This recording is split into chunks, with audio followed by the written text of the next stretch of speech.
The scoutmaster's voice carried across the VA hospital garden like a bullhorn. "Come on, Benji, leave him alone. We're not here to bother every old man sitting on a bench." The boy didn't move. His eyes stayed fixed on the elderly patient's hands, watching the way they moved with strange precision as they folded a paper crane. There was something about those hands, something that didn't match the faded hospital gown or the worn slippers or the way the other patients seemed to look past this man like he was furniture. And on his wrist, almost hidden beneath a plastic hospital bracelet, a leather band with initials that looked like they had been carved with a knife. What the scoutmaster didn't know, what none of the 14 Boy Scouts knew as they milled about the garden taking photographs for their community service badges, was that the quiet man on that bench had once carried 4 dying soldiers through 2 miles of enemy jungle with a bullet lodged in his spine. And in exactly 43 minutes, Gerald Hoffman was going to wish he had never opened his mouth. The VA hospital sat on a hill overlooking the town of Millbrook, its brick buildings softened by decades of ivy and the kind of quiet that settles over places where men go to wait. The garden courtyard had been designed for peace. Stone benches arranged beneath oak trees whose leaves were just beginning to turn amber. A small fountain that hadn't worked in years. Wheelchair ramps leading to every entrance because the men who lived here had given pieces of themselves to wars that most Americans had already forgotten. Walter Eugene Beaumont had claimed the bench nearest the eastern wall 3 years ago, the day he checked himself into long-term care. It faced every entrance to the courtyard. It sat with the sun at his back in the morning, so no one approaching could use the glare against him. These were not conscious choices. They were the mathematics of survival carved so deeply into his nervous system that he could not sit any other way. 79 years old. 3 tours in Vietnam. Countless operations in places that didn't exist on any official map. And now he folded paper cranes in a hospital garden because his hands needed something to do and his mind needed something to focus on besides the names of the dead. The Boy Scout troop had arrived at 9:30 that morning. 14 boys in khaki uniforms with merit badge sashes, led by a man named Gerald Hoffman, who had volunteered as scoutmaster primarily because it looked good on college applications. Not his own applications, his son's. Gerald was 44 years old, regional sales manager for a medical supply company, and he understood the world in terms of transactions. Community service hours translated to admission advantages. Photographs with veterans translated to social media engagement. The actual veterans themselves were props in a performance that Gerald had been rehearsing since his son entered middle school. The boys had been assigned to the recreation room, helping organize a bingo event for the patients. But one boy had wandered into the garden. Benjamin Okonkwo, 12 years old, son of a Nigerian immigrant nurse and a teacher, raised in a household where elders were treated with reverence and curiosity was considered a virtue rather than an inconvenience.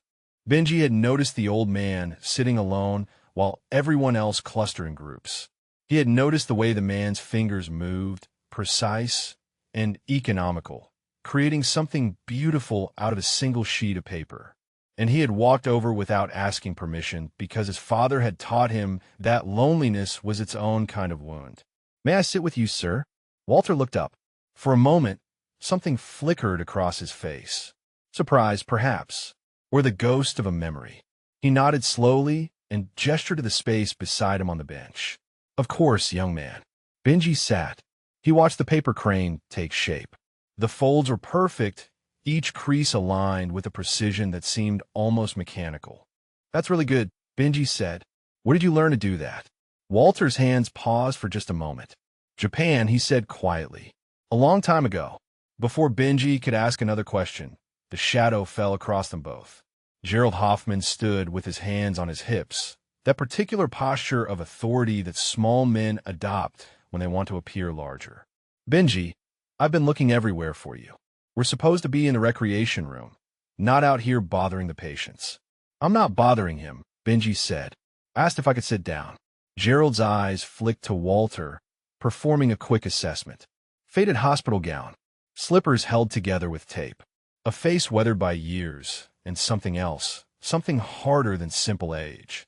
Gerald categorized him instantly. Low priority, no photo opportunity, nothing to be gained. I'm sure this gentleman would prefer to enjoy his morning in peace, Gerald said, his voice carrying that particular sweetness that adults use when they're being condescending to children in front of other adults. Walter said nothing. His hands resumed their folding. Come on, Gerald said, reaching for Benji's shoulder. We've got a schedule to keep.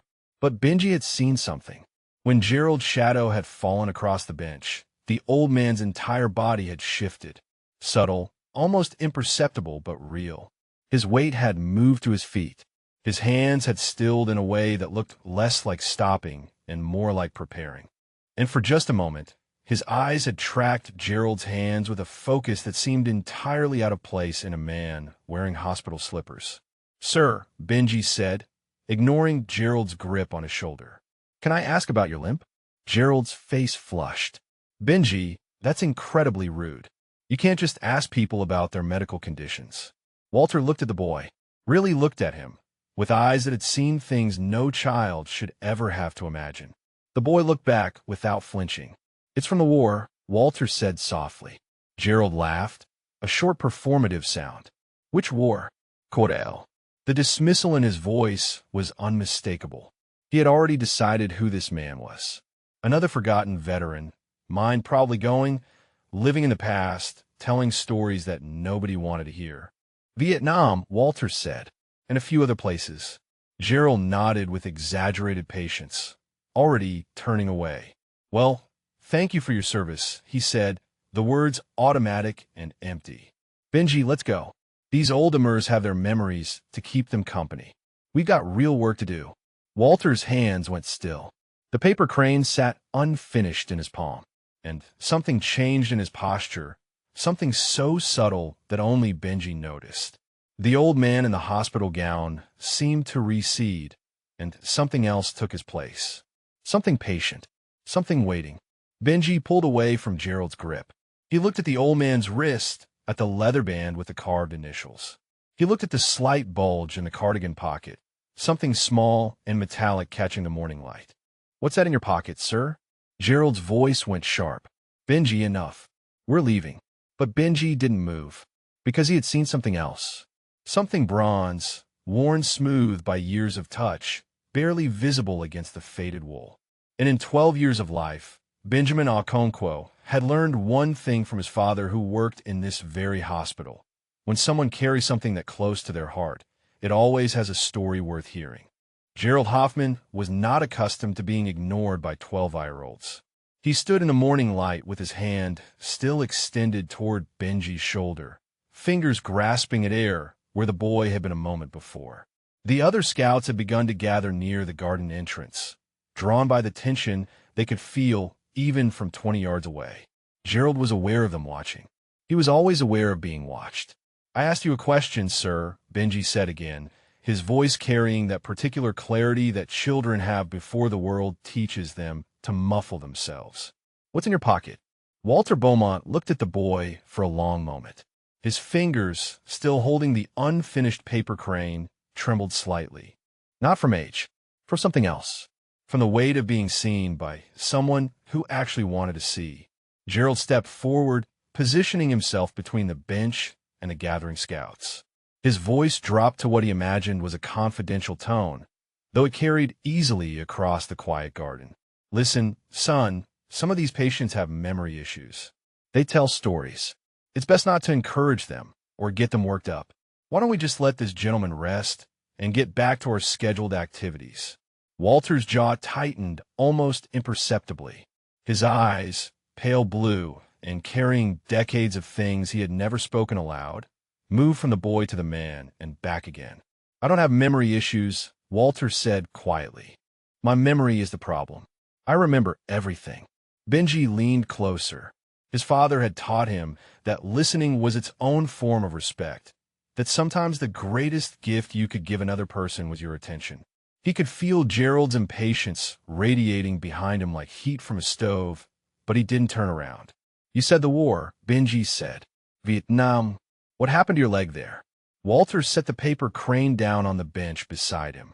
His hand moved to his thigh, touching it absently the way people touch old wounds when they're remembering how they got them.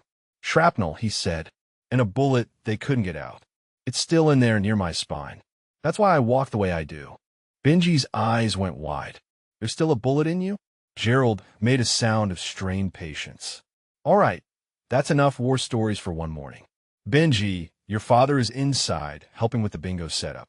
I'm sure he'd want you to be with your troop instead of out here bothering the patients. He's not bothering me. Walter's voice was soft, but something in it made Gerald stop mid-step. There was a quality to it, a kind of bedrock certainty that didn't match the hospital gown or the taped slippers or the trembling hands. It was the voice of a man who had given orders that other men's lives depended on. The voice of someone who had learned long ago that volume was unnecessary when you meant what you said. The boy asked a polite question. Walter continued. I don't mind answering. Gerald's face cycled through several expressions before settling on performative concern. Well, we certainly appreciate your willingness to share, but these boys have a schedule. Community service requirements. You understand. Walter didn't respond. Instead, he reached slowly into his cardigan pocket and withdrew a photograph. It was worn soft at the edges. The colors faded to the particular palette of pictures taken before digital cameras existed. He held it for a moment, looking at it the way a man looks at something he has looked at 10,000 times before, and then he turned it so Benji could see. A young soldier smiled out from the photograph. He wore desert camouflage and stood in front of an American flag, his posture straight and proud. He had Walter's eyes. This is my son, Walter said. James. Benji studied the photograph with the seriousness that children bring to important things. He's a soldier too? Was Walter said. Captain, 1st Battalion, 5th Cavalry Regiment. The past tense hung in the air. Benji understood. His father worked with veterans every day, came home with stories about the men who had lost pieces of themselves in places whose names Benji couldn't pronounce. He knew what was meant the same way children always know, through some instinct that adults spend years trying to unlearn. Where is he now? Benji asked, though he already knew the answer. Walter's thumb moved across the photograph, tracing the outline of his son's face. His voice, when it came, was barely above a whisper. Fallujah, November 2004. The words fell into the silence like stones into still water. Even Gerald, who had been shifting impatiently from foot to foot, went still. I'm sorry, Benji said. The words were simple and insufficient, but they were real in a way that mattered. Walter nodded slowly. He was a good man, he said. Better than me. He wanted to serve because he believed in something. Not because he had nowhere else to go like I did. Because he believed. Gerald cleared his throat.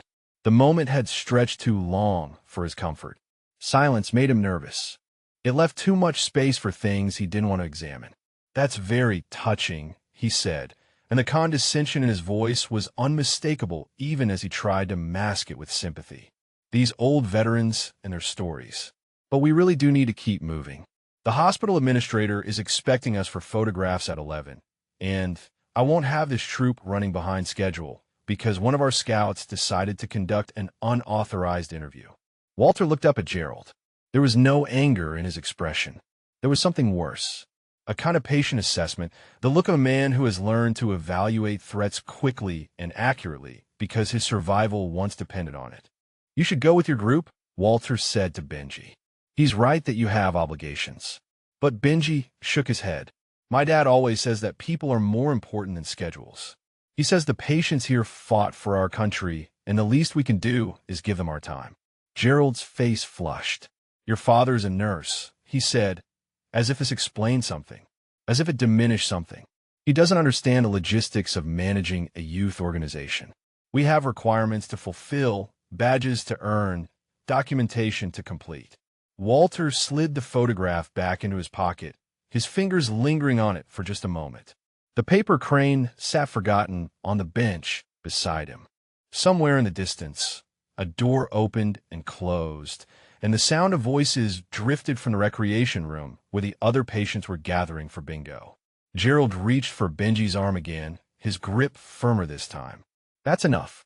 We're going inside. You can write about your conversation with this gentleman in your service reflection journal, if it meant so much to you. He began to pull Benji away from the bench, and for the first time, something shifted in Walter's expression. A hardness crept into his eyes, a straightening of his spine that seemed to subtract years from his frame. "Young man," Walter said, and his voice had changed. It was still quiet, but there was steel underneath it now, the steel of a man who had faced enemies far more dangerous than middle-aged scoutmasters with superiority complexes. "In my experience, the people who talk most about respect are usually the ones who understand it least." Gerald stopped. His hand was still wrapped around Benji's arm, but his grip had loosened. He turned back toward the bench with an expression that couldn't decide between offense and uncertainty. "Excuse me?" Walter didn't repeat himself. He simply held Gerald's gaze with those pale blue eyes that had seen jungles and firefights and friends dying in his arms. He held it until Gerald looked away. The Scoutmaster's face showed nothing. No recognition, no pause, no moment of consideration for the man he had been dismissing for the past 10 minutes. He checked his watch with exaggerated importance and spoke loudly enough for the gathering scouts to hear. "All right, enough of this. We need to get moving. Plenty of photo opportunities with the real veterans inside, the ones who are actually part of the program." And for the first time since Benji had sat down beside him, something changed in Walter Beaumont's posture.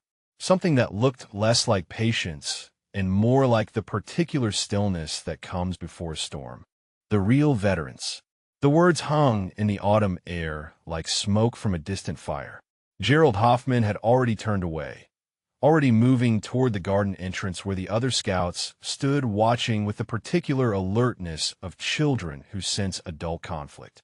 He didn't see Walter's hands go still on his knees. He didn't see the way Benji's father, Samuel Okonkwo, had appeared in the doorway of the recreation room, drawn by something he couldn't name. And he certainly didn't see the nurse in scrubs who had stopped mid-stride on the pathway, a medication cart forgotten beside him, staring at the scene unfolding on the bench. The nurse's name was Samuel Reyes, 34 years old, former Army medic, 2 tours in Afghanistan with the 101st Airborne. He had taken a job at the VA because he understood what these men carried, because he had carried some of it himself, and because he believed that the least he could do for the brothers he had lost was to care for the brothers who had made it home. He stood now with his hand resting on the medication cart, watching the Scoutmaster herd the boys toward the building, watching the way the old man on the bench held himself with a stillness that Reyes recognized in his bones. That posture, that economy of movement, the way his eyes tracked the Scoutmaster's hands even as his face remained impassive. Reyes had seen that before, in men who had spent years in places where relaxation meant death. Benji had not moved. His arm was still in Gerald's grip, but his feet were planted, and there was something in his expression that suggested he had inherited more than just his father's profession from his family. He had inherited his stubbornness too. "I want to stay," Benji said. Gerald's patience, already thin, finally snapped. "Benjamin Okonkwo, you are part of this troop, and you will follow troop rules. We do not wander off. We do not bother patients. And we certainly do not waste time when there is a schedule to keep." "He's not bothering me," Walter said again, and this time his voice carried a different weight. "I already told you that." Gerald spun around, his face mottled with frustration. "With respect, sir, I'm responsible for these boys. Their safety and their conduct are my concern, not yours. I'm sure you mean well, but you don't understand the liability issues involved when scouts interact with patients outside of supervised activities." Walter's eyebrow rose slightly. "Liability issues." Gerald nodded, warming to a topic he understood. "Insurance requirements, parental consent forms, documented supervision protocols. This isn't personal. It's simply how youth organizations operate in the modern era. I can't have scouts running around having unsupervised conversations with patients who might have, well, various conditions." The implication was clear. Walter heard it. Benji heard it. And Samuel Reyes, still standing on the pathway with his forgotten medication cart, heard it too. "Various conditions," Walter repeated, his voice soft. "You know what I mean." Gerald waved his hand vaguely. "Memory issues." Confusion. Some of these older veterans, they tell stories, they get mixed up about what really happened. It's not their fault, but it's not appropriate for young boys to be exposed to potentially unreliable narratives about military service. Reyes stepped forward. His movement was unhurried, but there was purpose in it. "Excuse me," he said, his voice carrying the particular calm of someone who has learned to remain steady in chaos. "Is there a problem here?" Gerald turned, sizing up the nurse with the quick calculation of a man who categorizes everyone by their usefulness. "No problem. Just collecting one of my scouts. He seems to have gotten attached to this patient." Reyes looked past Gerald to the bench where Walter sat. Their eyes met for just a moment, and something passed between them. Recognition, perhaps. Not of faces, but of something deeper. The recognition of men who have seen the same darkness. "Mr. Beaumont," Reyes said, "would you like me to escort these visitors elsewhere?" Walter shook his head slowly. "The boy is welcome to stay. Before we continue this story, we want to know where you're watching from today. Every community is quiet heroes like Walter, people whose service goes unnoticed because they never ask for recognition. Drop a comment with your location, and if stories about hidden courage speak to you, please subscribe." Now let's continue. Gerald stepped between Reyes and the bench, asserting himself in the way that men who feel their authority slipping often do. "Look, I appreciate whatever this is, but I have 14 boys to manage and a hospital administrator expecting us for photographs. Benji, I'm not going to ask again." Benji looked at Walter. Walter looked at Benji. And then the old man did something unexpected. He smiled. It was small, barely a movement of his lips, but it transformed his face in a way that made him look, for just a moment, like someone else entirely. Someone younger. Someone who still believed in things. "Go with your troop, son," Walter said gently. "You've got your duties." "I understand duty." Benji hesitated, but I wanted to hear more about James. The smile faded from Walter's face, replaced by something more complex. Grief and gratitude tangled together. "Maybe another time," he said, "if you come back." Gerald seized the opening. "Wonderful. It's settled then. Let's go, Benji. You can wave your new friend on your way out." The condescension dripped from every word. Reyes's jaw tightened, but he said nothing. He had learned, in his years at the VA, that some battles couldn't be won with confrontation. Some battles required patience, required waiting for the right moment. Benji allowed himself to be led away, but he walked slowly, looking back over his shoulder at the old man on the bench. Walter raised his hand in a small wave, and there was something in the gesture that made Benji's chest tight. Loneliness. That was what he saw. A loneliness so deep it had become the man's natural state. The scouts filed into the recreation room, Gerald's voice already launching into instructions about photograph, positioning, and appropriate smiles. But Benji lingered near the window, watching the garden, watching the old man who had returned to folding his paper crane as if nothing had happened. Samuel Okonkwo appeared beside his son. He had observed the entire exchange from the doorway, and his expression was troubled in a way Benji recognized. It was the look his father wore when he came home from particularly difficult shifts. "Dad," Benji said quietly, "that man lost his son in the war." Samuel nodded. "I know, son. Mr. Beaumont has been here for 3 years. He doesn't have anyone. No family left. He checked himself in because there was nowhere else for him to go. But he served. He was in Vietnam. He has a bullet still in his spine." Samuel put his hand on Benji's shoulder. "There are a lot of men like him here. Men who gave everything and came home to nothing. Men who watched their children go off to fight the same wars they fought. And some of those children didn't come back." Benji turned from the window. Mr. Hoffman said he might have memory issues, that he might be telling stories. Samuel's expression hardened in a way Benji rarely saw. "Mr. Hoffman," he said carefully, "doesn't know what he's talking about.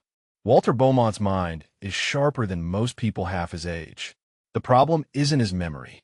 The problem is that he remembers too much, and he has no one left to share it with." Outside, in the garden, Walter Beaumont finished his paper crane. He held it up to the light, examining the precise folds, and then he set it on the bench beside him.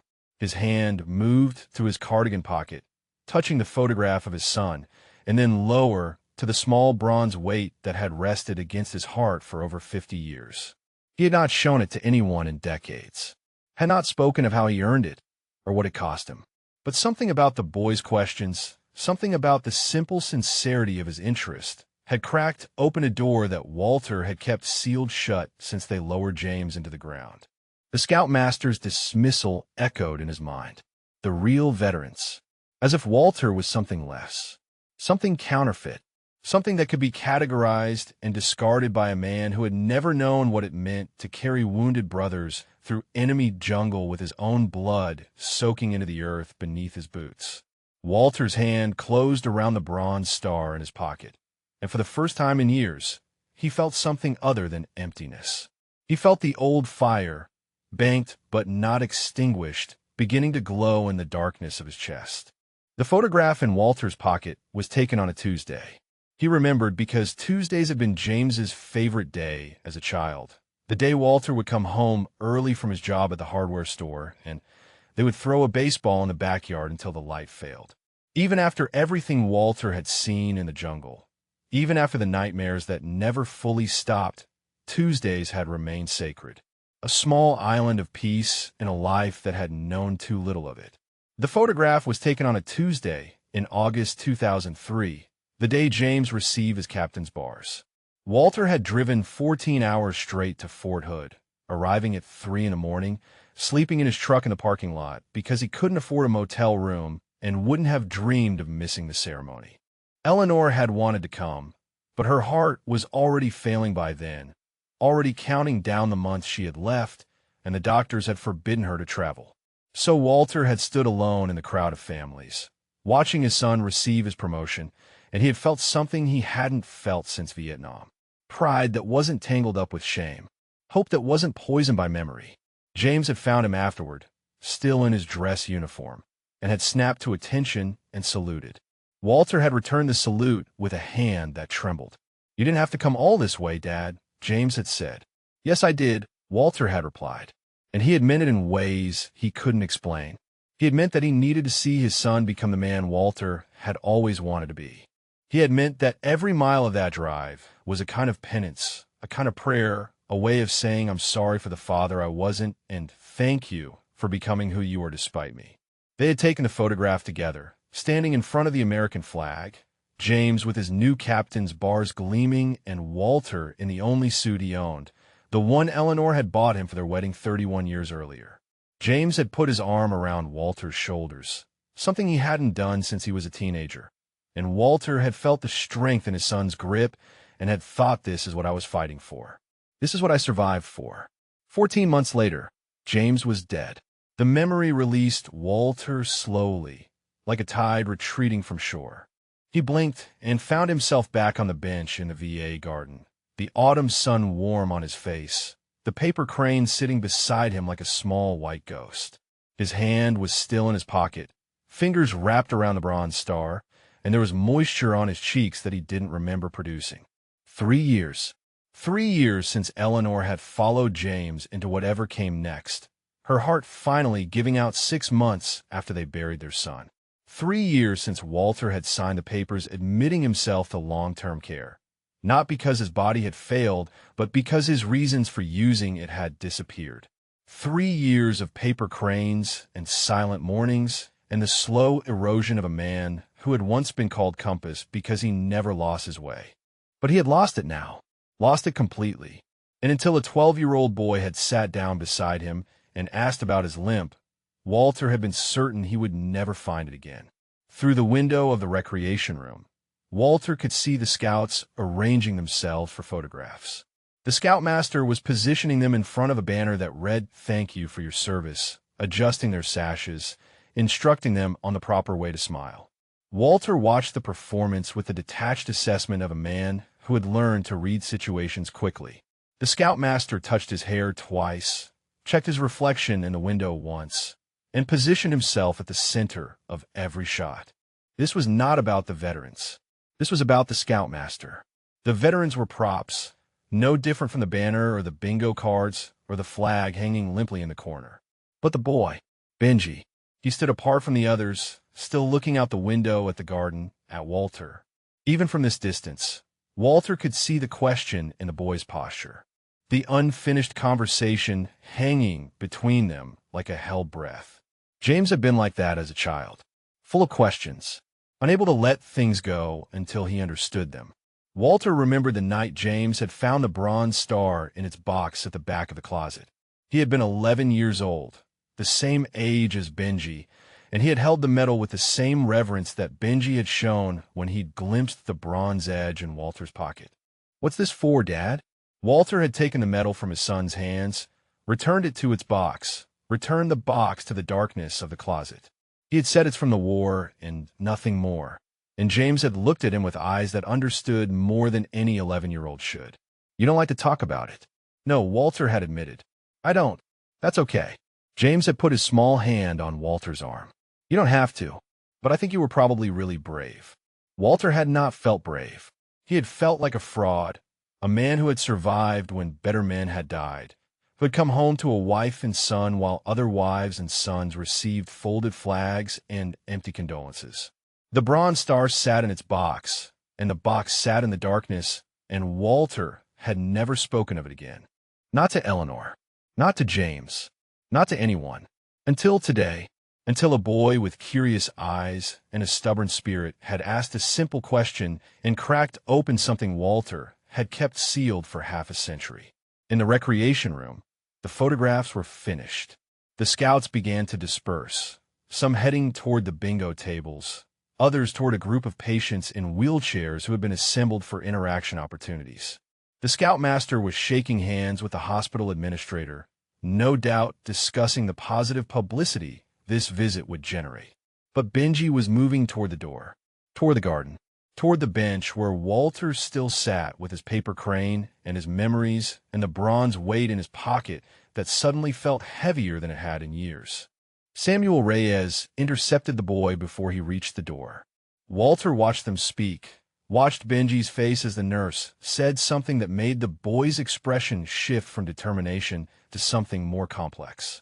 And then Reyes did something unexpected. He nodded toward the garden, toward Walter, and he stepped aside to let the boy pass. The door opened. The autumn air carried the sound of leaves rustling and distant traffic and the quiet mechanical hum of the hospital's ventilation system.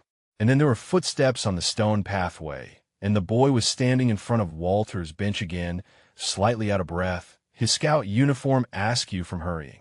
"The nurse said I could come back," Benji said, "but only for a few minutes. Mr. Hoffman is going to be busy with the administrator for a while." Walter looked at the boy, looked at him the way he had once looked at James, searching for the words that would bridge the distance between what he felt and what he could say. "Why did you come back?" Benji sat down on the bench, close enough that their shoulders almost touched. "Because you looked lonely," he said simply, "and because I want to hear about James. I want to know what kind of person he was. I want to know why you carry his picture so close to your heart." Walter's throat tightened. His hand found the photograph in his pocket, and he withdrew it slowly, holding it between them like an offering. "He was the best of me," Walter said, his voice rough with decades of unshed grief. "Everything good I ever did, he made it worth something, and everything bad I ever did, he forgave without me having to ask." Walter told Benji about the baseball games in the backyard, about the way James would refuse to come inside until it was too dark to see the ball, until Eleanor had to threaten to give his dinner to the dog they didn't have, about the model airplanes they built together on rainy Saturdays, the glue getting everywhere, the wings never quite straight, James insisting they were perfect anyway. About the night James had asked why Walter sometimes woke up screaming, and how Walter had lied and said it was just bad dreams about work, and how James had nodded and never asked again because even at 8 years old he understood there were some doors he didn't open. He told Benji about the day James announced he was enlisting, the argument that followed, Walter shouting things he didn't mean, Eleanor crying in the kitchen, James standing his ground with that quiet stubbornness he had inherited for both of them.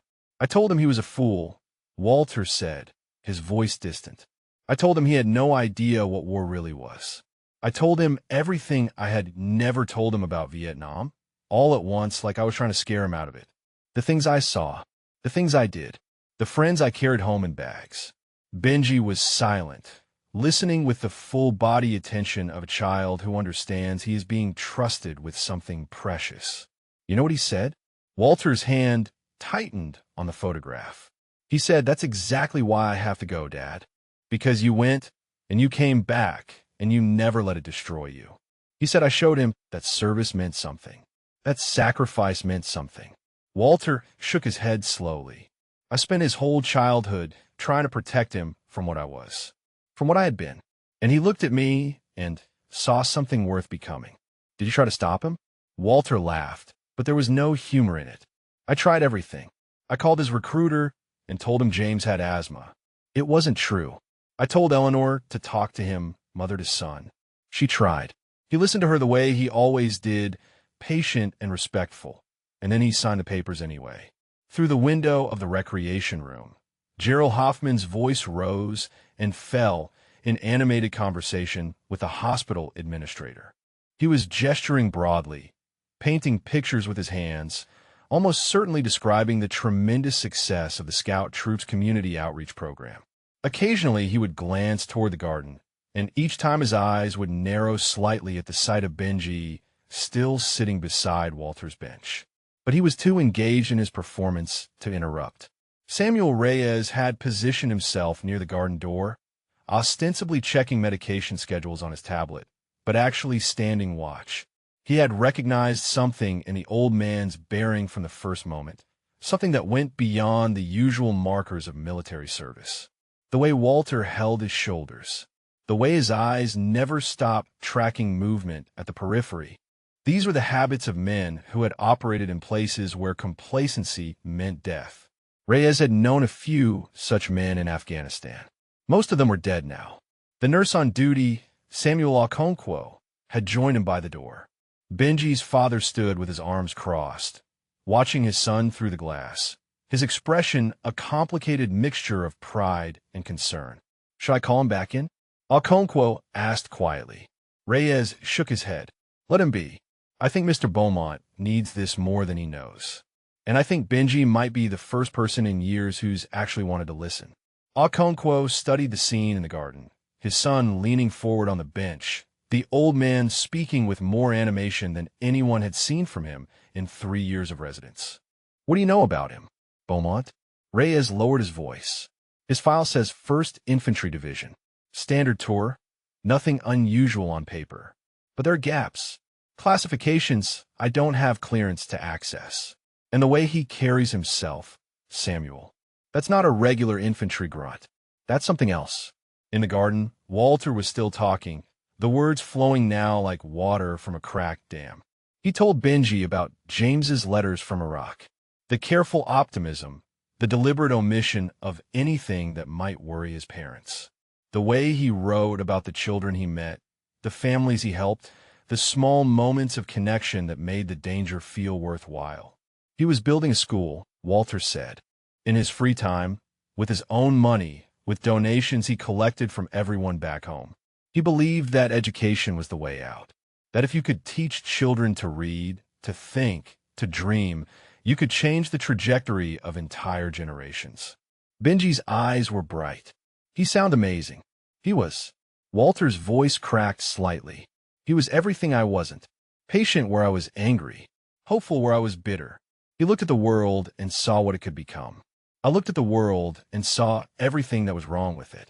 A cloud passed over the sun, casting the garden briefly into shadow. Walter shivered, though the air was still warm. His hand moved unconsciously to his thigh, pressing against the old wound, against the shrapnel that still shifted sometimes in his sleep. "The last letter I got from him was dated November 8th, 2004, Walter continued. He said he was excited because the school was almost finished. He said they were going to have a ribbon-cutting ceremony, and the local children were making decorations. He said he hoped I was proud of him." Walter stopped. His jaw worked silently for a moment, wrestling with something that didn't want to be spoken. 3 days later, 2 officers knocked on my door. Benji reached out and put his hand on Walter's arm. The gesture was instinctive, unthinking, the natural response of a child raised to offer comfort when comfort was needed. Walter looked down at the small brown hand resting on his weathered forearm, and something in his chest loosened. A knot that had been pulled tight for 20 years. They told me he was killed by an IED, Walter said quietly. They told me he died instantly. They told me he was a hero. And then they handed me a folded flag and drove away. The silence that followed was not uncomfortable.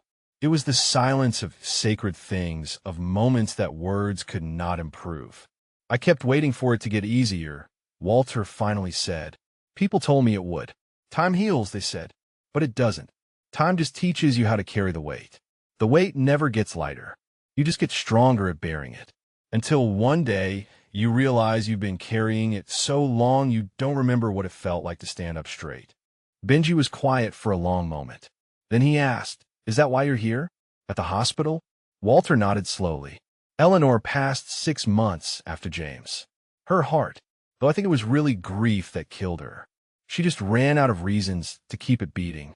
After that, he paused, searching for words. After that, I didn't see the point of pretending anymore. Pretending I was fine. Pretending I had somewhere to be. I signed myself in because I had nowhere else to go and no one left who remembered me. Benji's hand tightened on Walter's arm. "I'll remember you," he said, and his voice carried a certainty that Walter had not heard from anyone in a very long time. The moment shattered like glass against stone. Gerald Hoffman's voice cut across the garden, sharp and indignant, as he strode down the pathway with the particular fury of a man who has just discovered his authority has been undermined. "Benjamin Okonkwo, I have been looking for you for 15 minutes. Do you have any idea how embarrassing it is to have the hospital administrator ask where one of my scouts has wandered off to?" Benji's hand slipped from Walter's arm, but he didn't stand. He turned to face the approaching scoutmaster with an expression that was far too calm for a 12-year-old being scolded by an adult. "I was talking to Mr. Beaumont," Benji said simply. "Nurse Reyes said it was okay." Gerald's face reddened. "Nurse Reyes is not in charge of this troop. I am. And I specifically told you that we were not to bother this patient." "I'm not bothered," Walter said quietly. Gerald ignored him.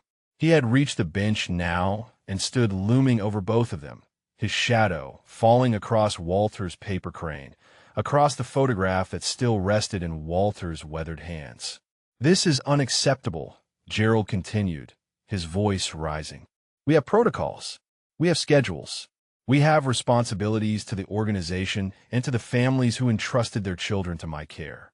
I cannot have scouts running off to have private conversations with random patients." Walter's expression didn't change, but something in his posture shifted, a subtle straightening of the spine, a stillness that seemed to gather weight with each passing second. "Random patients," he repeated. Gerald waved his hand dismissively. "You know what I mean. Patients who aren't part of the organized activities. Patients who might not be." He paused, searching for a diplomatic word and failing to find one, who might not be entirely reliable sources of information. The accusation hung in the air. Walter looked at Gerald with those pale blue eyes that had seen jungles burning and friends dying and enemies falling. And Gerald, for all his bluster, took an involuntary half-step backward. "You think I'm lying to the boy? I didn't say that." Gerald's voice had lost some of its certainty. "I simply mean that older veterans sometimes have difficulty distinguishing between memories and, well, embellishments. It's natural. It's not their fault. But we have to be careful about what we expose young minds to." Benji stood up from the bench. His small frame seemed to vibrate with contained anger. "Mr. Beaumont was telling me about his son," he said. "His son who died in Iraq. Are you saying he made that up?" Gerald's mouth opened and closed. "I'm saying that we don't know what's true and what isn't. We can't verify every story every patient tells." "Verify." The word came from Walter, and it landed like a stone dropped into still water. He reached into his cardigan pocket, and Gerald flinched slightly, then looked embarrassed by his own reaction. Walter's hand emerged holding the small wooden box that Eleanor had made him 40 years ago, the initials EB carved into the lid with the careful precision of a woman who loved him. "You want verification," Walter said. His voice was calm, almost gentle, but there was something underneath it that made the autumn air feel suddenly colder. He opened the box. The Bronze Star with its V device for valor caught the sunlight and threw it back in fragments. The red, white, and blue ribbon was faded but unmistakable. The metal itself was worn smooth in places from decades of touch, from the countless times Walter had held it in the darkness and asked himself why he survived when better men didn't. Gerald stared at the metal. His face underwent a series of rapid transformations. Surprise giving way to uncertainty, giving way to something that might have been the beginning of shame. "That a Bronze Star?" Benji said, his voice hushed with recognition. His father had told him about military decorations, had shown him pictures, had explained what each one meant. The V means valor. It means he did something brave in combat. Gerald reached for composure. That's very impressive, he managed. But medals can be, people sometimes, he trailed off, unable to complete the accusation. Walter's eyes locked onto Gerald's face. "Say it," he said quietly. "Say what you're thinking." Gerald's jaw tightened. "I'm not accusing you of anything. You're wondering if I bought this at a surplus store. You're wondering if I'm one of those men who wears decorations they didn't earn. Stolen valor. Isn't that what they call it?" The silence that followed was absolute. Even the birds seemed to have stopped singing. In the doorway of the recreation room, Samuel Reyes had gone very still, his hand frozen halfway to his phone. "I didn't buy this," Walter said, and his voice had changed. The softness was gone. What remained was something harder, something forged in places that didn't exist on any official map. "I bled for it. I watched men die for it. I carried brothers through 2 miles of jungle with bullets in my body to earn it. So if you want to stand there and suggest that I'm a fraud, you go right ahead. But you should know exactly who you're accusing before you finish that sentence." Gerald's face had gone pale. His mouth worked silently, searching for words that wouldn't come. Walter continued, his voice dropping to barely above a whisper. "That V device means I didn't earn this medal for showing up. I earned it for what I did when showing up wasn't enough. When the bullets started flying and men started falling and someone had to decide whether to run or to stand. I stood, and I carried the ones who couldn't stand anymore. 4 of them, through enemy territory, with shrapnel in my legs and a bullet in my spine that's still there to this day." He closed the box with a soft click that seemed to echo across the garden. "So you can question my memory. You can question my stories. You can look at my hospital gown and my taped slippers and see whatever you want to see. But don't you ever suggest that this medal isn't mine." Gerald Hoffman stood frozen in the autumn sunlight, his carefully constructed authority crumbling around him like a sandcastle meeting the tide. His mouth opened to speak, but no sound emerged. From the doorway, Samuel Reyes watched with narrowed eyes. His hand had found his phone, and he had begun to record without consciously deciding to do so. Because something in his training, something in his instincts, told him that what was happening in that garden was going to matter. That the quiet old man on the bench was about to reveal something that would change everything Gerald Hoffman thought he knew about the world. And in the recreation room behind him, another figure had appeared. A woman in a white coat, silver hair pulled back in a severe bun, watching the scene through the window with an expression of growing recognition. Dr. Patricia Hendricks, Chief of Staff of the Willow Creek VA Medical Center, retired colonel of the Army Nurse Corps, had heard a name, Beaumont, and something about that name was pulling at memories she hadn't visited in decades. Gerald Hoffman was not a man accustomed to being speechless. He had built a career on words, on the ability to fill silence with sound, to shape perception through volume and repetition. But standing in that garden, facing the quiet fury in Walter Beaumont's pale blue eyes, he found that every phrase he had ever used to navigate uncomfortable situations had deserted him completely. The Bronze Star sat in its wooden box, closed now but still present, still radiating a weight that seemed to bend the air around it. Benji stood beside the bench, his young face set in an expression of fierce protectiveness that would have seemed out of place on a 12-year-old if it weren't so clearly genuine. "I think you should apologize," Benji said. Gerald blinked. "Excuse me? You basically called him a liar. You said he might have memory problems. You said his stories might not be true." Benji's voice carried clearly across the garden, and several of the other scouts had drifted toward the windows of the recreation room, drawn by the unmistakable energy of confrontation. He just showed you his mettle. He told you what he did to earn it. I think you should apologize. Gerald's face cycled through indignation, embarrassment, and finally settled on defensive irritation. I was simply expressing reasonable caution. Anyone can claim to have served. Anyone can tell stories. I was trying to protect you from potentially misleading information. Protect me? Benji shook his head. You weren't protecting me. You were trying to get me away from someone you thought didn't matter.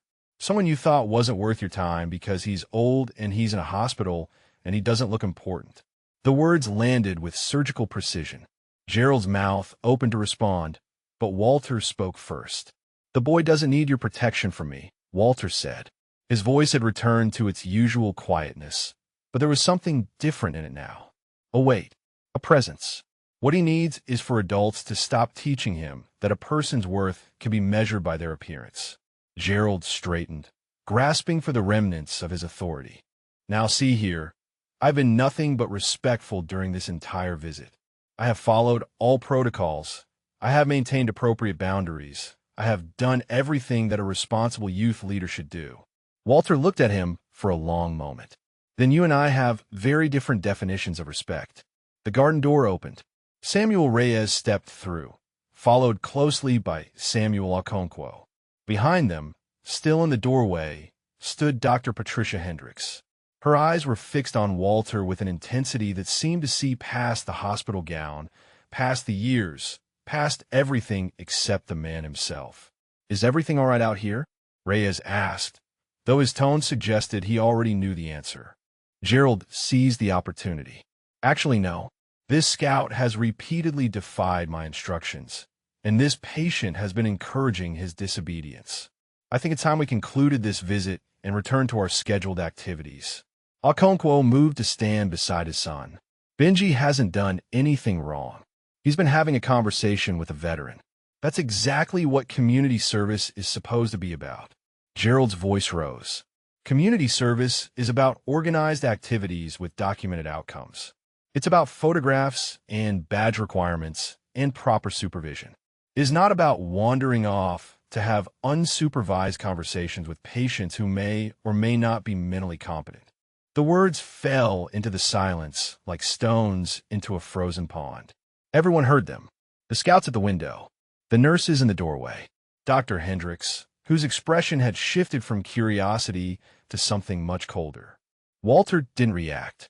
He sat on his bench, his hands folded over the wooden box in his lap, and he looked at Gerald Hoffman with something that might have been pity.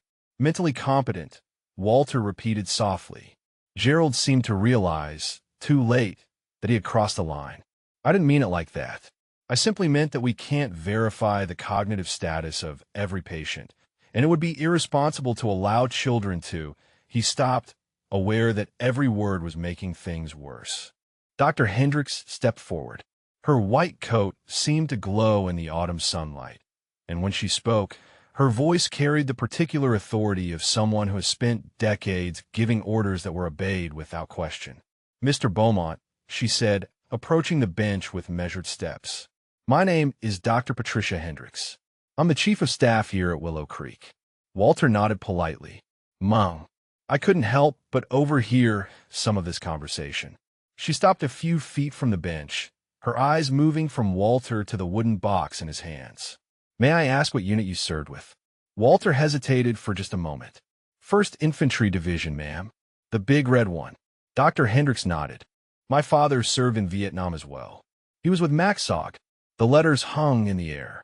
Walter's expression didn't change, but something shifted behind his eyes. A door opening. A memory surfacing. Gerald looked confused. MACV what? Dr. Hendricks ignored him. Her attention was entirely focused on Walter now, searching his face with an intensity that made the autumn air feel charged with electricity. He used to tell me stories, she continued, about the men he served with, the things they did, the places they went that didn't exist on any map. She paused.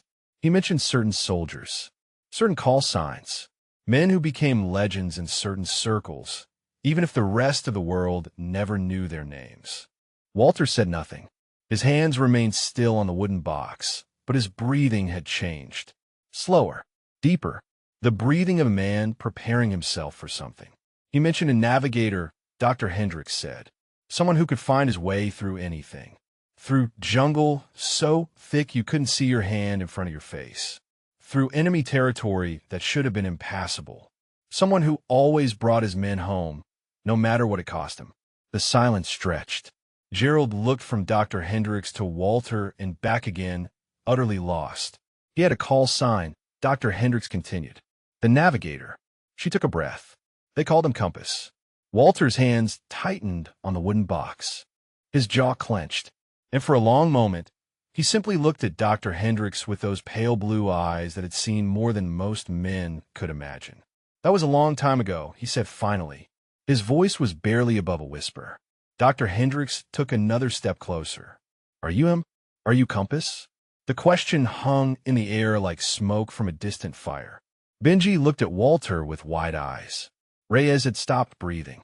Even Gerald had fallen completely silent, sensing finally that he was witnessing something far beyond his understanding.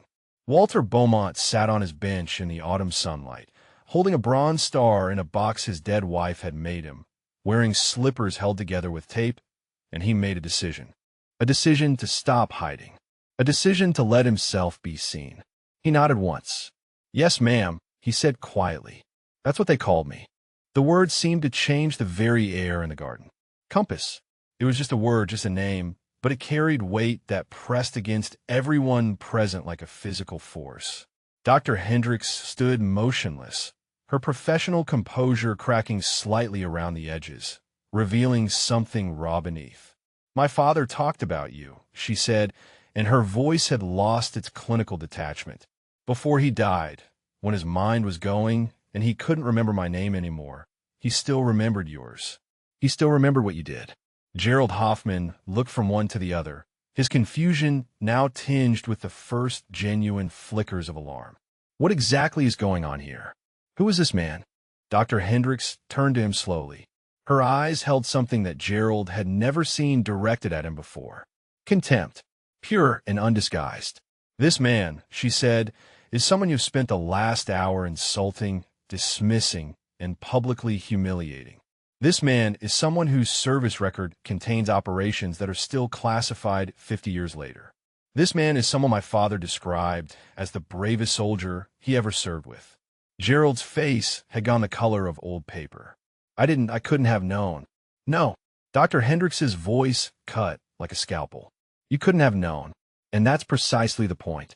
You looked at a man in a hospital gown and decided he wasn't worth your respect. You looked at a veteran and saw only what he appeared to be, not what he might have been. She turned back to Walter, and her expression softened. Mr. Beaumont, Compass, I need to ask you something, and I need you to understand that I'm not asking out of curiosity.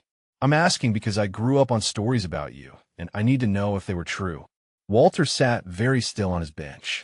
The wooden box rested in his hands like something sacred, which it was. Ask, he said quietly. My father said there was a night during Tet, January 1968. He said a reconnaissance team was ambushed 12 miles behind enemy lines. He said the navigator, the one they called Compass, carried 4 wounded men through 2 miles of jungle while under enemy fire. He said the navigator had been shot twice and had shrapnel in his legs and still refused to stop until every man was inside the American perimeter. She paused. Her voice had begun to shake. He said the navigator collapsed the moment the last man was safe. He said they had to cut his boots off because they were so full of blood they had fused his feet. He said the doctors found a bullet lodged against his spine that they couldn't remove without risking paralysis. Walter's hand moved to his thigh, pressing against the old wound. The same gesture he had made 100,000 times before. The gesture that had become as natural as breathing. He said the navigator was recommended for the Medal of Honor, Dr. Hendricks continued, but that the navigator refused it, said he didn't deserve it, said the only medal he wanted was knowing his men survived. The silence that followed was so complete that Benji could hear his own heartbeat pounding in his ears. He looked at Walter, at the quiet old man who folded paper cranes and sat alone in the garden, and he tried to reconcile that image with what Dr. Hendricks was describing. Walter cleared his throat. The sound was rough, like machinery that hadn't been used in too long. "Your father," he said slowly. "What was his name?" Dr. Hendricks's eyes glistened. "Thomas Hendricks. Lieutenant Thomas Hendricks. He was one of four." The words landed like thunder in the silence of the garden. Walter's face underwent a transformation that Benji would remember for the rest of his life. The careful blankness crumbled, and beneath it was something vast and terrible and achingly human. "Tommy," Walter whispered. "Little Tommy Hendricks." He was 22 years old, kept a picture of his baby daughter in his helmet. He showed it to everyone, said she was going to grow up to be a doctor. Dr. Hendricks made a sound that was half laugh, half sob. "That was me. I'm the baby in the picture." Walter stared at her. His hands had begun to tremble, and this time it wasn't from age. It was from 50 years of sealed grief suddenly finding an opening. "You saved his life," Dr. Hendricks said. She was crying now, tears running freely down her cheeks. "You carried him through 2 miles of jungle with bullets in your body. You gave him 43 more years. You gave him the chance to walk me down the aisle at my wedding, to hold his grandchildren, to die peacefully in his bed, surrounded by people who loved him instead of bleeding out in a jungle on the other side of the world." Walter couldn't speak. His throat had closed around something too large for words. Benji stepped closer to the bench. His hand found Walter's arm again, offering the same simple comfort he had offered before. But now the gesture carried a different weight. Now he understood, at least partially, the magnitude of what he was touching. Gerald Hoffman stood frozen at the edge of the scene. His face had gone through pale to gray to something approaching green. His mouth moved silently, forming words that never emerged. Every assumption he had made, every dismissive comment, every condescending glance was now reflected back at him in the tears streaming down the chief of staff's face. Dr. Hendricks wiped her eyes with the back of her hand, a gesture that seemed incongruous with her professional bearing. She took a deep breath, steadying herself. "I became a doctor because of you," she said to Walter. "My father told me that story every year on the anniversary. He said if a man could carry 4 soldiers through hell and never give up, then I could do anything I set my mind to. Every time I wanted to quit medical school, every time I thought I couldn't take another step, I thought about the navigator who refused to stop walking." Walter finally found his voice. It emerged rough and broken, like water forcing its way through a cracked dam. "I think about that night every day," he said. "I think about the ones I couldn't save, the ones who died before I could reach them. I think about their faces and their names and the letters I had to write to their families." He looked down at the wooden box in his hands. The Bronze Star never felt like an honor. It felt like a reminder of everything I couldn't do. "You saved 4 men," Dr. Hendricks said firmly. "For men who went home to their families. For men who had children and grandchildren and lives because you refused to leave them behind. My father lived because of you. I exist because of you." She reached out and placed her hand over Walter's. Her touch was gentle, professional, but something more as well. Something personal. "You're not forgotten," she said. "You were never forgotten. My father talked about Compass until the day he died. And now I know where to find you." The garden had become a kind of theater. Scouts pressed against the recreation room windows, their faces reflecting the gravity of what they were witnessing even if they didn't fully understand it. Nurses had gathered in the doorway. Patients in wheelchairs had rolled themselves closer, drawn by the same instinct that draws people to moments of profound human truth. Samuel Reyes lowered his phone. He had recorded everything, but now the device felt almost sacrilegious in his hands, a technological intrusion on something sacred. He slipped it into his pocket and simply watched, one veteran bearing witness to another. Dr. Hendricks released Walter's hand and straightened, wiping the last traces of tears from her face with a clinical efficiency that couldn't quite hide the emotion beneath. "I want to see your full records," she said. "The ones the VA has access to. I want to know everything that isn't classified." Walter shook his head slowly. "There's not much to see, ma'am. Most of what I did wasn't written down. That was the point. Then tell me. Dr. Hendricks's voice was gentle but insistent. Tell me what you can. Not as your doctor, as the daughter of a man whose life you saved. Walter looked out across the garden, at the trees turning amber and gold, at the fountain that hadn't worked in years, at the world that had kept turning for 5 decades while he carried his memories in silence. MACSOG, he said finally. Studies and Observations Group. That's what the letters stood for, but nobody studied anything and nobody observed anything. We went into places we weren't supposed to be and did things that weren't supposed to be done. Benji listened with the absolute attention of a child encountering something that would reshape his understanding of the world. Gerald Hoffman stood motionless, afraid that any movement might draw attention back to himself. I enlisted in 1965, Walter continued. I was 18 years old and angry at everything. My father had died in Korea, and I wanted to kill the people I blamed for it. Didn't matter that they weren't the same people. Didn't matter that the war was different. I just wanted to fight. His hand moved unconsciously to the leather bracelet on his wrist, the one with the carved initials. They found out I had a gift for navigation. Could read terrain like other people read newspapers. Could find my way through anything, day or night, rain or shine. They pulled me out of regular infantry and put me in a program that didn't officially exist. Dr. Hendricks nodded. My father mentioned that. He said the men in your unit were ghosts. They went places that weren't on any map and came back with information that saved thousands of lives. Or didn't come back at all, Walter said quietly. 60% casualty rate. Highest of any unit in the war. We knew the odds every time we crossed the border. We went anyway. He fell silent for a moment, lost in memories that moved behind his eyes like shadows. The night your father was wounded, we were 12 miles inside Laos. Reconnaissance mission. We were supposed to observe enemy troop movements and report back. But someone knew we were coming. They were waiting for us. His voice had taken on a different quality now. Harder, more precise. The voice of a soldier giving an after-action report. The first RPG hit before we knew we were compromised. Killed 2 men instantly. The second hit wounded 4 more, your father among them. The rest of us scattered into the jungle, but we were surrounded. NVA everywhere. More than we had ever seen in one place. Benji's hand tightened on Walter's arm. The old man didn't seem to notice. I made a decision, Walter said. The others wanted to dig in, wait for extraction. But I knew extraction wasn't coming. Not 12 miles inside Laos. Not with the enemy that close. Our only chance was to move. He looked down at his hands, at the scars that mapped his knuckles and fingers. I told the able-bodied men to provide covering fire and then scatter. Draw the enemy away. I would take the wounded and head for the border.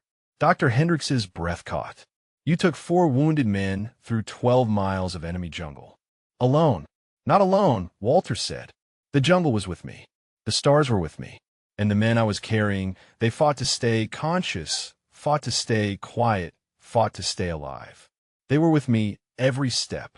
He closed his eyes. The first mile was the worst. Your father had taken shrapnel to his abdomen. He was bleeding badly, and I couldn't stop it, not completely. I carried him on my back and dragged another man on a makeshift stretcher. The other 2 could walk, barely, if I held them up. His voice dropped to barely above a whisper. I got shot the first time about 400 meters in. Through the shoulder. I kept walking. The second time was maybe a mile later. Through the thigh. I kept walking. The shrapnel came from a grenade that landed 10 feet away. I threw myself over your father to shield him.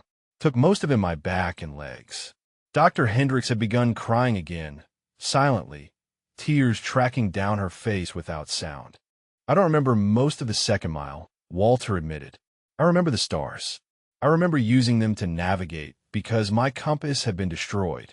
I remember talking to the men I was carrying, telling them about my wife, about the son I wanted to have someday, about everything I was going to do when I got home. I think I was talking to keep myself conscious as much as them. He opened his eyes and looked directly at Dr. Hendricks. I remember your father, he said. I remember him grabbing my arm when I stumbled. I remember him saying, "Don't you die on me, compass." Don't you dare die on me.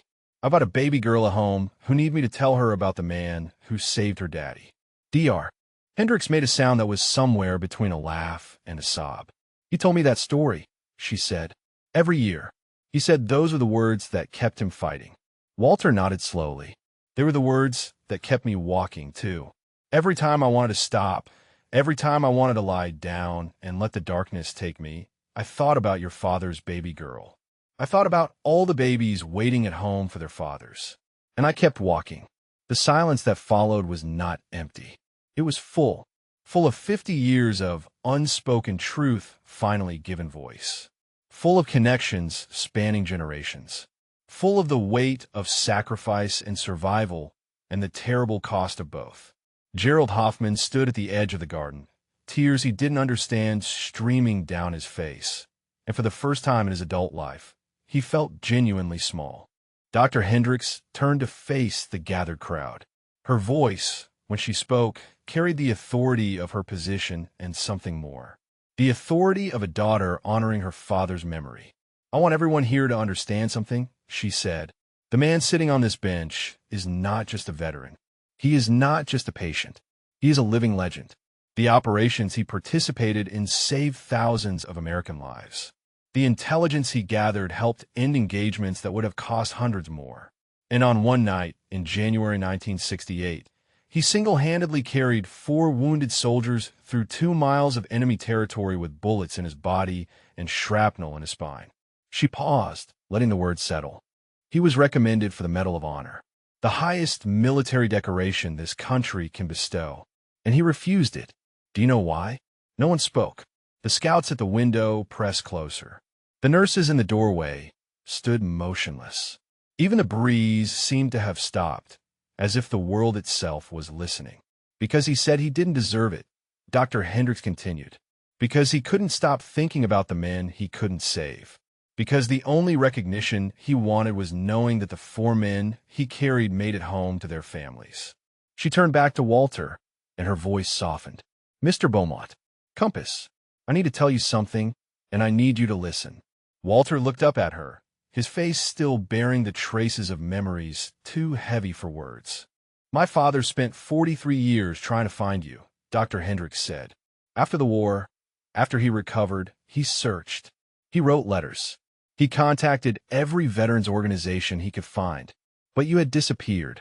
No forwarding address. No contact information. It was like you had vanished in the same jungle you navigated so well. Walter's jaw tightened. I didn't want to be found, he said quietly. I didn't want anyone thanking me. I didn't want anyone calling me a hero. I just wanted to forget.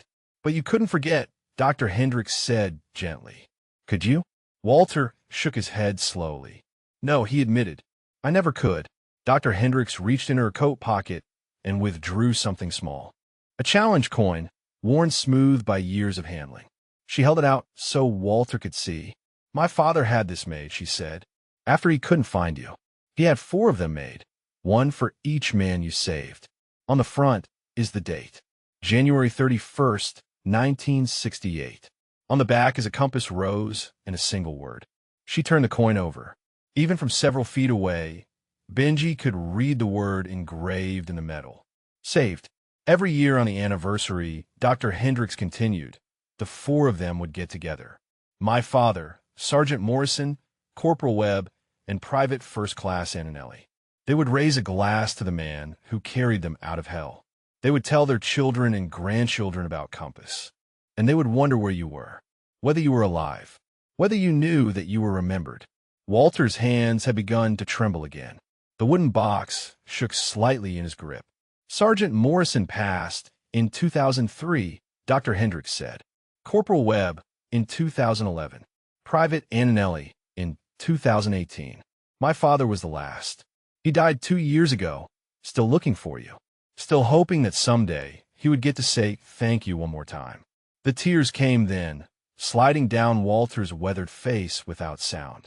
He didn't try to stop them. He didn't try to hide them. He simply let them fall, 50 years of damned grief finally finding release.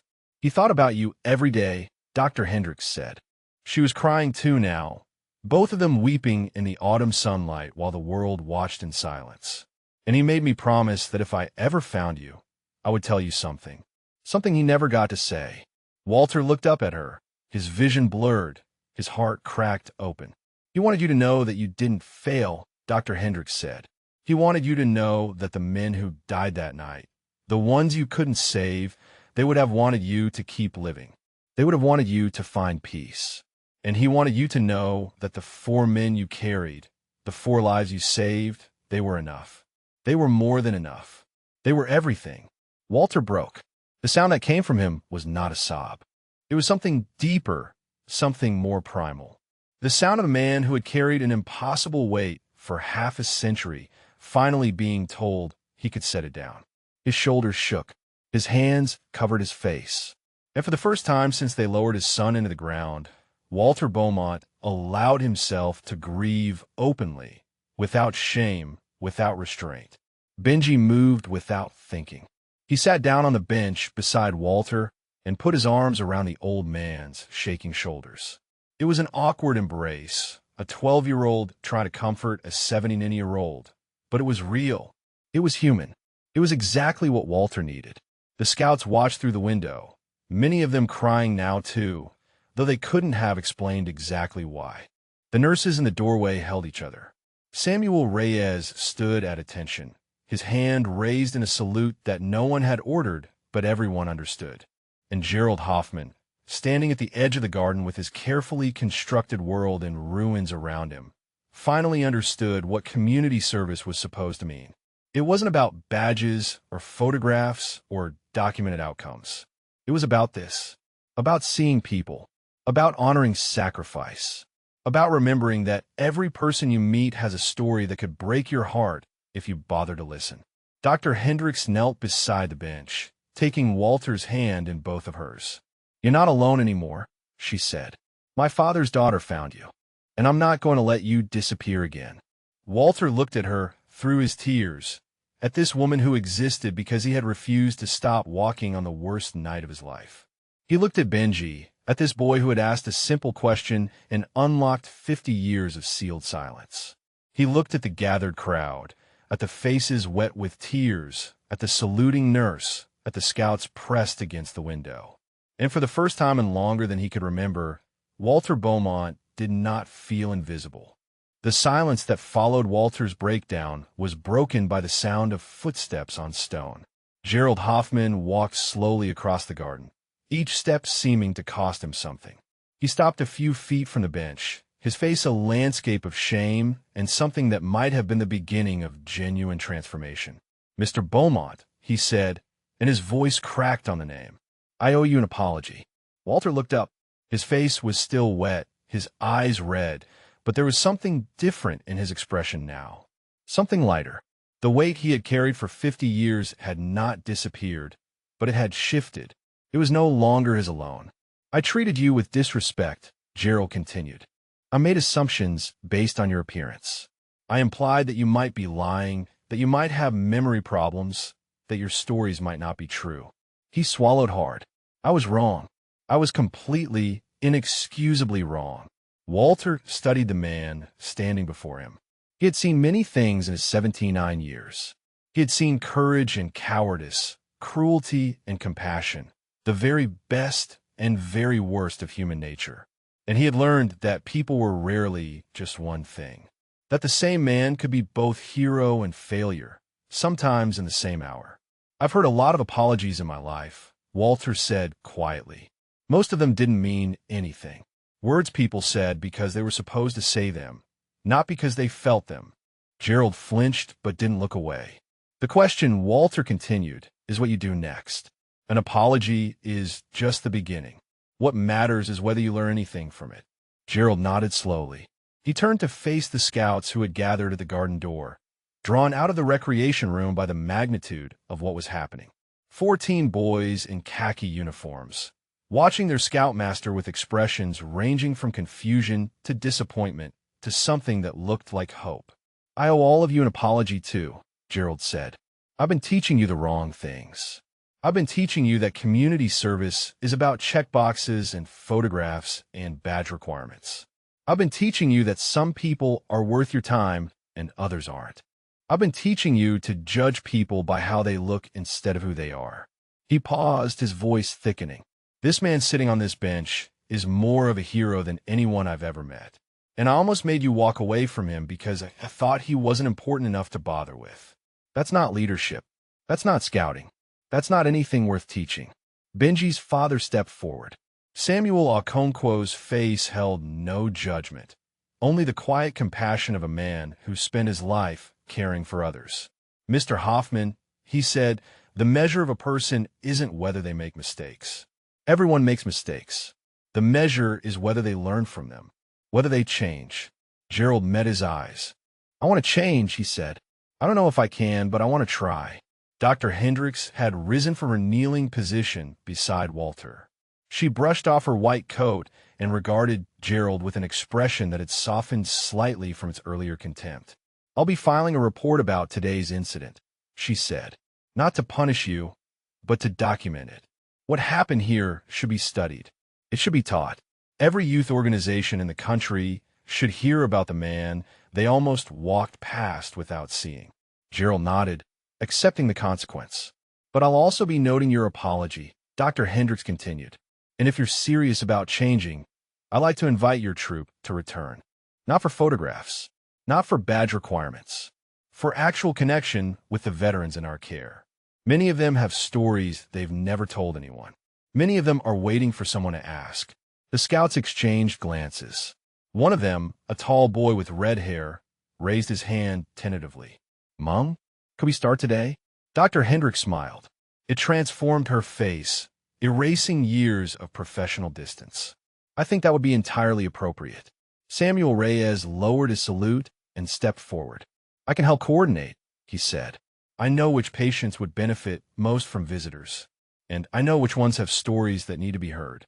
The next hour unfolded like something from a different world than the one that had existed before Benji asked about Walter's limp. Scouts spread throughout the hospital, paired with nurses who guided them to patients hungry for connection. Conversations bloomed in hallways and common rooms, young voices asking questions and old voices answering, bridges being built across generations. Gerald Hoffman sat with a Korean War veteran named Theodore who hadn't had a visitor in 8 months. He listened for 45 minutes without checking his watch once. But Benji stayed in the garden. He stayed with Walter, and so did Dr. Hendricks, and so did his father. The four of them sat together on and around the bench, talking about everything and nothing, about James and Tommy and paper cranes and the strange paths that bring people together. Dr. Hendricks told Walter about her father's final years, about the grandchildren who had grown up on stories of Compass, about the way Tommy's face would light up whenever he talked about that night in the jungle. "Your father was a good man," Walter said, "braver than he knew. He kept me going as much as I kept him going." "He knew," Dr. Hendricks said. "He always knew." Samuel Okonkwo told Walter about his own journey, about leaving Nigeria as a young man, about finding his calling in nursing, about the veterans he had cared for over the years and the lessons they had taught him. "Every one of them has changed me," Samuel said. "Every story I've heard has made me more human. That's what service really is. Not giving to others, learning from them." Benji was quiet for a while, processing everything he had witnessed. Then he asked a question that cut through the weight of the moment with the simple clarity that only children possess. "Mr. Beaumont, will you teach me to make paper cranes?" Walter looked at the boy, at this 12-year-old who had seen past the hospital gown and the taped slippers, who had asked the question that unlocked 50 years of silence, who had held him while he wept without embarrassment or hesitation. He picked up the unfinished crane from where it still sat on the bench beside him. "It will be my honor," he said. 6 weeks later, the garden at Willow Creek VA Medical Center had changed. Not physically. The fountains still didn't work, and the oak trees had shed their amber leaves, leaving bare branches against the gray November sky. But something essential had shifted. Where there had been silence, there was now conversation. Where there had been isolation, there was now connection. And where Walter Beaumont had once sat alone, there was now rarely an empty seat beside him. The scout troop returned every Saturday. It had become a most requested assignment in the regional council, with waiting lists of boys who wanted to participate. Gerald Hoffman still led the troop, but he led it differently now. He arrived early, stayed late, and never once mentioned photographs or badge requirements. He had learned Theodore's entire life story, had attended the funeral when the old Korean War veteran passed peacefully in his sleep 3 weeks after their first conversation, had wept openly at the graveside while scouts he had once tried to hurry away stood beside him. Benji came more often than Saturdays. His father brought him twice during the week, and sometimes he came alone on his bicycle, pedaling the 3 miles from his house to spend an hour in the garden with Walter. They folded paper or cranes together, dozens of them, hundreds of them, a growing flock of white birds that filled Walter's room and spilled into the hallway outside his door. In Japan, they say if you fold 1,000 cranes, you get 1 wish, Walter had told him on that first afternoon. Benji had looked at him with those serious eyes. What would you wish for? And Walter had looked at the photograph of James, at the bronze star in its wooden box, at the boy who had unlocked something he thought would stay sealed forever. I think I already got it, he had said. Dr. Hendricks had made good on her promise. She had filed her report, and it had spread through veterans' organizations across the country. Letters began arriving at the hospital, forwarded from addresses Walter hadn't used in decades. Letters from men who had served with him, from families of men who hadn't come home, from historians researching MAXOG operations who had heard whispers of a navigator called Compass, but had never been able to confirm his identity. One letter came from the Pentagon. It informed Walter that his records were being reviewed, that certain classifications were being reconsidered given the passage of time and the changing nature of what could be disclosed. It asked if he would be willing to participate in an oral history project documenting the experiences of special operations veterans. It was signed by a 3-star general who had included a handwritten note at the bottom. My father served in Vietnam. He never talked about it. I wish he had. Thank you for talking. Walter had agreed to participate, not for recognition, not for honor, but because he had learned something in the weeks since Benji first sat down beside him. He had learned that stories needed to be told, that silence didn't protect anyone, that the weight of memory was lighter when it was shared. The families of the 4 men he had saved reached out through Dr. Hendricks. Morrison's grandchildren, Webb's daughter, Antonelli's great-granddaughter, a young woman in medical school who said she had chosen her career because of stories her great-grandfather told about a man who refused to leave anyone behind.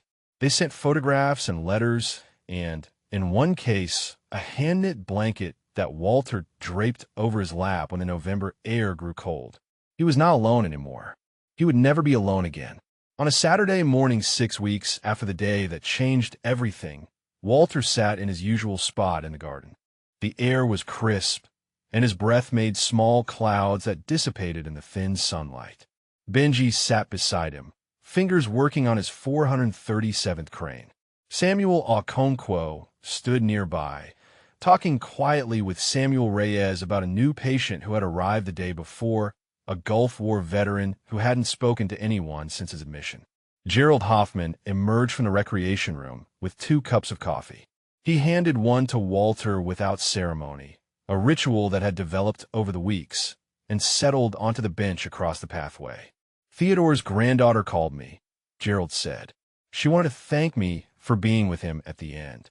She said he talked about our conversations constantly. Said it was the first time in years he felt like someone was actually listening. Walter nodded. That's what they need most. Not sympathy, not pity, just someone who wants to hear their story. Gerald was quiet for a moment, staring into his coffee. I spent 44 years not listening, he said. Not really. I heard words, but I didn't listen. I was too busy thinking about what I was going to say next, or how the conversation could benefit me, or when I could politely exit. He looked up at Walter. You taught me something, all of you, about what it means to actually be present with another person. Walter smiled, an expression that came more easily now than it had in years. I didn't teach you anything, he said. I just answered a boy's question. Benji did the rest. Benji looked up from his crane. I just asked about your limp, he said. Anyone could have done that. But no one did, Walter said. That's the point. Everyone else walked past. You stopped. You saw me. You asked. And everything else followed from that. Dr. Hendricks appeared at the garden door, her white coat replaced by a casual sweater. It was her day off, but she had come anyway. She had come every Saturday since that first day, building a relationship with Walter that filled some of the space her father's death had left in her heart. She carried a small box, wrapped in brown paper. "This arrived at the hospital yesterday," she said, approaching the bench. "It's addressed to you, but it came through official military channels. I thought you might want to open it here." Walter took the box with hands that trembled slightly. He unwrapped it carefully, revealing a case of polished wood. Inside, resting on velvet the color of old blood, was a medal he had not seen in person for over 50 years. The Medal of Honor, the highest military decoration the nation could bestow. And beneath it, a letter signed by the President of the United States. Walter stared at it for a long moment. Then he closed the case and set it aside. Benji frowned. "Aren't you going to keep it?" Walter reached into his cardigan pocket and withdrew the wooden box Eleanor had made, the one containing his bronze star. He held them both, one in each hand, feeling their different weights. "This one," he said, lifting the bronze star, "reminds me of the men I saved." He lifted the Medal of Honor. "This one would remind me of the men I couldn't save." He set the Medal of Honor down on the bench. "I've spent 50 years thinking about the ones I lost. I think I'd rather spend whatever time I have left thinking about the ones who lived." Dr. Hendricks's eyes were wet. "What do you want to do with it?" Walter looked at Benji. He looked at Gerald, transformed from dismissive authoritarian to humble student. He looked at the garden that had become a place of connection instead of isolation. He looked at the window of the recreation room, where scouts and veterans sat together, stories flowing between generations like water finding its way to the sea. "Donate it to the hospital," Walter said. "Put it somewhere the patients can see it. Not as a memorial to me, but as a reminder. A reminder that every person who walks through these doors has a story worth hearing. A reminder that the greatest courage isn't always found on battlefields. Sometimes it's found in a boy who stops to ask a question when everyone else walks past." If this story moved you, if it reminded you that every person you meet is carrying something you cannot see, please subscribe to our channel and share in the comments. Who is the quiet hero in your life who deserves recognition? The veterans in our hospitals, in our neighborhoods, on our streets, they all have stories. Sometimes all they need is someone to ask. Thank you for watching. The garden was quiet. Benji folded his 438th crane. Walter watched him work, this boy who had given him back something he thought was lost forever. Connection, purpose, the knowledge that he mattered to someone. "Mr. Beaumont?" Benji asked without looking up. "Can I ask you something else?" Walter smiled. The expression felt natural now, no longer a stranger on his face. "Of course, young man. Ask anything." Benji finished the crane and set it aside. "Will you tell me more about James? Not the sad parts, the happy parts, the parts that make you smile when you remember them." Walter's hand found the photograph in his pocket, worn soft from years of touch. He thought about baseball games in the backyard, model airplanes with crooked wings, a boy who grew into a man who believed in something enough to die for it. He thought about all the stories he had never told, locked away in the darkness of his grief. And then he began to speak. "Still here, James," he whispered before the words came. "Still here. And I'm finally ready to remember the good parts." The cranes accumulated. The stories flowed. And in a garden at a VA hospital on a November morning, a man who had been invisible became seen. A boy who asked questions became a bridge between generations, and the silence of 50 years finally gave way to the sound of healing.